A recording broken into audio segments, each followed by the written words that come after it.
Capítulo 48. Mientras el Uber de Ávila avanzaba a través de la oscuridad en dirección este, el almirante pensó en la cantidad de veces que había recalado en el puerto de Barcelona como oficial de la Armada. Su vida anterior le parecía ahora muy lejana. Había terminado en Sevilla con un destello cegador. El destino era un amante cruel e impredecible y, sin embargo, en la actualidad parecía haber alcanzado un equilibrio inquietante. El mismo destino que le había destrozado la vida en la Catedral de Sevilla le había otorgado una segunda oportunidad, un nuevo comienzo que había nacido en el interior de los muros de una catedral muy distinta. Irónicamente, la persona que lo llevó hasta allí fue un simple fisioterapeuta llamado Marco. ¿Un encuentro con el Papa? Le había preguntado con incredulidad cuando meses atrás le había propuesto la idea. ¿Mañana? ¿En Roma? Mañana en España, le había contestado el joven.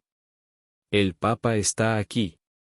Ávila se lo quedó mirando como si estuviera loco. Los medios de comunicación no han dicho nada de que su santidad se encuentre en el país. Un poco de confianza, almirante, le respondió el fisioterapeuta con una sonrisa. ¿Acaso tiene alguna otra cosa que hacer mañana? Ávila bajó la mirada a su maltrecha pierna. Saldremos a las 9, dijo Marco. Le prometo que nuestro corto viaje será mucho menos doloroso que los ejercicios de rehabilitación. A la mañana siguiente, Ávila se puso el uniforme que el joven había ido a buscarle a casa, cogió un par de muletas y subió al viejo Fiat del fisioterapeuta. Este dejó atrás las instalaciones del hospital y, dirigiéndose al sur por la avenida de la Raza, salió de la ciudad y tomó la autopista N4. ¿A dónde vamos? Preguntó Ávila, de repente intranquilo. Relájese y confíe en mí, pidió Marco con una sonrisa. No tardaremos más de media hora. Ávila sabía que durante unos 150 kilómetros no había más que campos desérticos y comenzó a pensar que había cometido una equivocación terrible. Al cabo de media hora, sin embargo, llegaron a la altura del siniestro pueblo fantasma de El Torbiscal, una localidad agrícola antaño próspera cuya población había ido disminuyendo hasta desaparecer del todo. ¿A dónde me lleva? El fisioterapeuta siguió unos minutos más por la autopista y luego tomó una salida y se dirigió hacia el norte. ¿Puede verla? Le dijo Marco señalando un punto al otro lado de un campo en barbecho. Ávila no veía nada. O bien el joven estaba alucinando o sus ojos estaban envejeciendo. ¿No es asombrosa?, declaró Marco. Ávila aguzó la mirada y finalmente divisó una forma oscura en el horizonte. A medida que se iban acercando, sus ojos fueron abriéndose con incredulidad. ¿Eso es una catedral? El edificio tenía unas dimensiones que solo cabía esperar en lugares como Madrid o París. Ávila había vivido en Sevilla toda su vida, pero no tenía la menor idea de que en medio de la nada hubiera una catedral como esa. Cuanto más se acercaban, más impresionante parecía el complejo. Sus altos muros proporcionaban un nivel de seguridad que Ávila solo había visto en la Ciudad del Vaticano. Marco dejó atrás la carretera principal y comenzó a recorrer el corto camino de acceso al edificio hasta que llegaron ante una alta puerta metálica que impedía el paso. Cuando se detuvieron, el joven cogió una tarjeta apergaminada de la guantera y la colocó en el salpicadero. En ese momento, un guardia de seguridad se acercó al coche, miró la tarjeta y luego echó un vistazo en el interior del vehículo. Al ver a Marco, una amplia sonrisa se le dibujó en el rostro. Bienvenidos, dijo el guardia. ¿Qué tal, Marco? Los dos hombres se estrecharon la mano y el fisioterapeuta le presentó al almirante Ávila. Ha venido a conocer al Papa, le explicó al guardia. Este asintió y, tras admirar las medallas que colgaban del pecho del almirante, les indicó que pasaran. Cuando la gigantesca puerta se abrió, Ávila tuvo la sensación de que estaban entrando en un castillo medieval. La enorme catedral que apareció ante ellos tenía 8 altas torres, cada una de las cuales estaba coronada por un campanario de 3 pisos. Un trío de enormes cúpulas remataba el cuerpo principal de la estructura, cuyo exterior estaba hecho de una piedra de color marrón oscuro y blanco que le proporcionaba una apariencia moderna e inusual. Ávila bajó la mirada al camino de acceso, que se ramificaba en 3 vías paralelas bordeadas por hileras de palmeras. Para su sorpresa, toda la zona estaba repleta de cientos de vehículos aparcados, lujosos sedanes, autobuses destartalados, ciclomotores cubiertos de barro, todo vehículo imaginable estaba allí. Marco los dejó, todos atrás y condujo el coche directamente hasta el patio delantero de la iglesia. Al verlos, un guardia de seguridad consultó la hora en su reloj y les indicó que aparcaran en una plaza vacía que claramente habían reservado para ellos. Llegamos un poco tarde, dijo el fisioterapeuta. Deberíamos darnos prisa. Ávila iba a contestar, pero las palabras se le quedaron atascadas en la garganta. Acababa de ver el letrero que había delante de la catedral.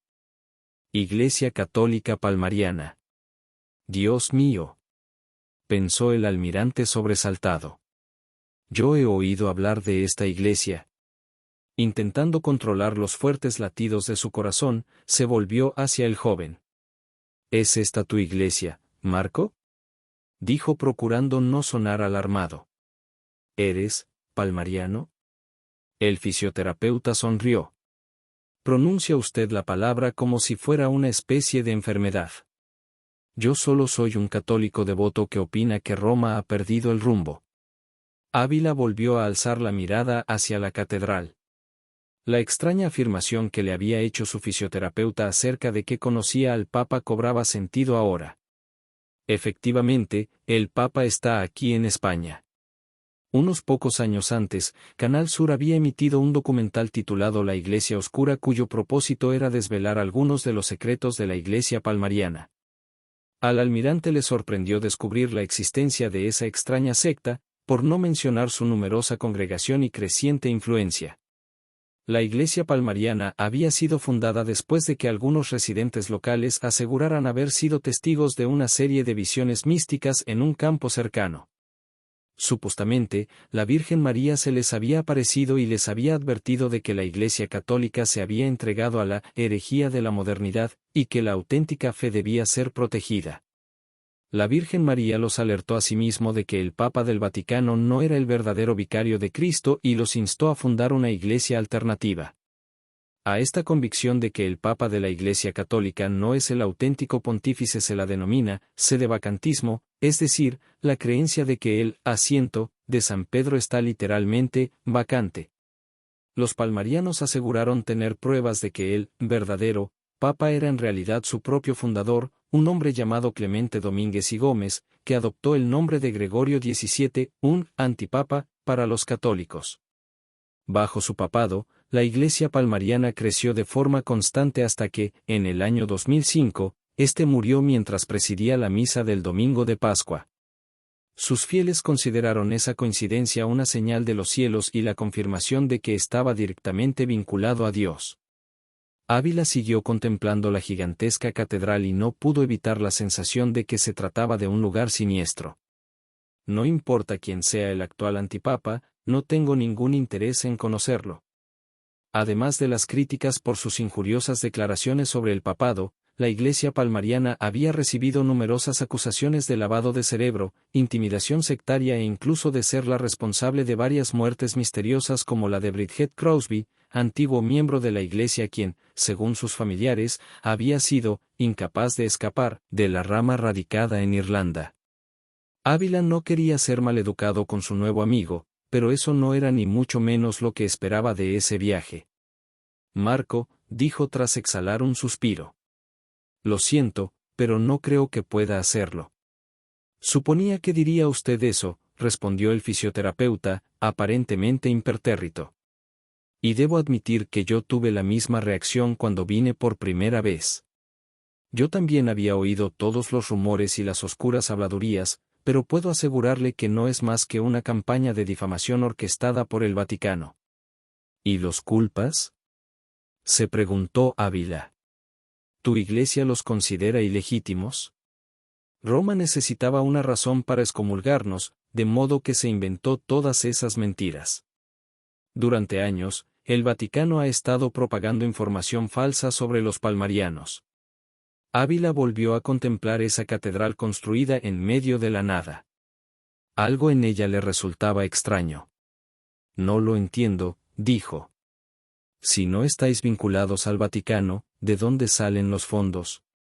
Le sorprendería saber la cantidad de adeptos secretos que los palmarianos tienen dentro de la clerecía católica. Aquí, en España, hay muchas parroquias conservadoras que no aprueban los cambios progresistas que están teniendo lugar en Roma y se dedican a financiar a escondidas iglesias como la nuestra, donde se mantienen los valores tradicionales. Esa respuesta fue inesperada, pero a Ávila le pareció perfectamente verosímil. Él también había advertido un cisma cada vez mayor en la Iglesia católica, una brecha entre aquellos que consideraban que debía modernizarse o morir y los que opinaban, en cambio, que su verdadero propósito consistía en mantenerse inalterable en medio de un mundo cambiante.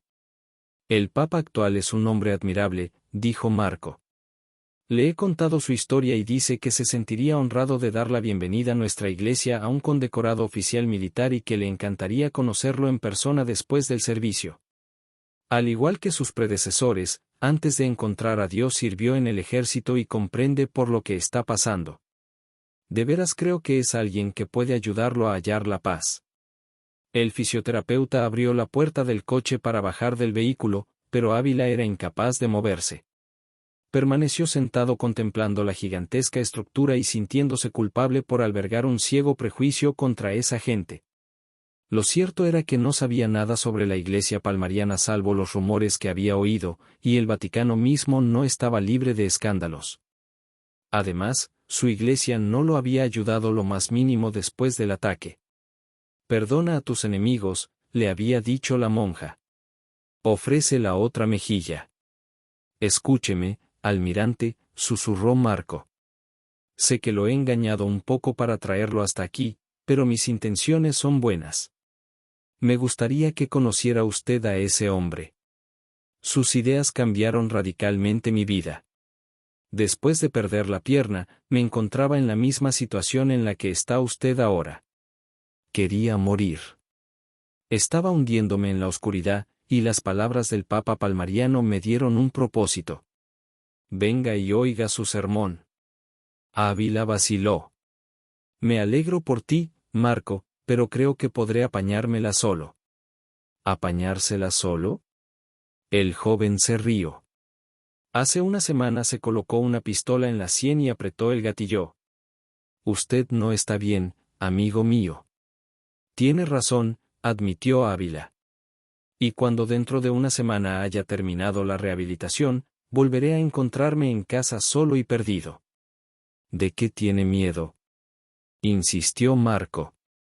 Es usted un oficial de la Armada. Un adulto que estaba al mando de un barco. ¿Acaso teme que el Papa le lave el cerebro en 10 minutos y lo retenga como rehén? No estoy seguro de qué es lo que temo, pensó Ávila, bajando la mirada a su pierna herida y sintiéndose extrañamente pequeño e impotente. Durante la mayor parte de su vida, había sido él quien había estado al mando y dado órdenes. No le convencía la idea de tener que obedecer las de otra persona. No importa, dijo Marco, volviendo a abrocharse el cinturón de seguridad. Lo siento. Ya veo que está usted incómodo. No quería presionarlo. El joven extendió una mano para poner el coche en marcha. Ávila se sintió idiota. Marco apenas tenía un tercio de su edad. No era más que un niño al que le faltaba una pierna y que estaba intentando ayudar a otro inválido. Él, sin embargo, se lo agradecía con ingratitud, escepticismo y condescendencia. No, dijo finalmente el almirante. Perdóname, Marco. Será un honor para mí escuchar el sermón del Papa.